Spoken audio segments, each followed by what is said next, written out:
কলকাতায় বৃষ্টি, ইডেনে কেকেআর আরসিবি ম্যাচ সর্বশেষ কখন শুরু করা যাবে, কি নিয়ম দেখে নিন। 18 বছরের আইপিএলে কখনো প্রথম ম্যাচ বৃষ্টিতে ভেস্তে যায়নি। শনিবার সে আশঙ্কা রয়েছে। সকাল থেকেই কলকাতার আকাশ মেঘলা, বৃষ্টিও পড়ছে। শুক্রবার বৃষ্টির কারণে বিঘ্নিত হয়েছে দুই দলের অনুশীলনও। কলকাতা এবং বেঙ্গালুরুর ম্যাচ যদি বৃষ্টিতে ভেস্তে যায় তাহলে কি হবে? 2008 সাল থেকে শুরু হয়েছিল আইপিএল। প্রথম বছর কেকেআর এবং আরসিবির প্রথম ম্যাচ খেলেছিল, কিন্তু এবারে ম্যাচ হওয়ার নিয়ে আশঙ্কা থেকে গিয়েছে।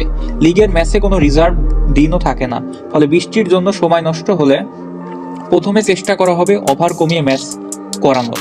ম্যাচ শুরু হওয়ার কথা সন্ধে 7:30 থেকে। বৃষ্টির কারণে ওভার কমলেও কমপক্ষে 5 ওভারের ম্যাচ করতেই হবে। নিয়ম অনুযায়ী রাত 12:06 মধ্যে খেলা শেষ করতেই হবে, যে কারণে 5 ওভারের ম্যাচ করতে হলে সেটা শুরু করতে হবে রাত 10:56 মধ্যে। একান্তই যদি খেলা না হয় তাহলে দুই দল 1 পয়েন্ট করে পাবে।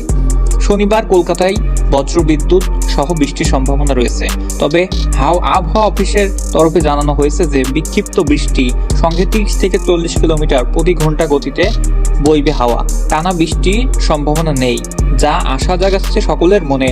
ভরসা দিচ্ছে ইডেনের নিকাশি ব্যবস্থাও।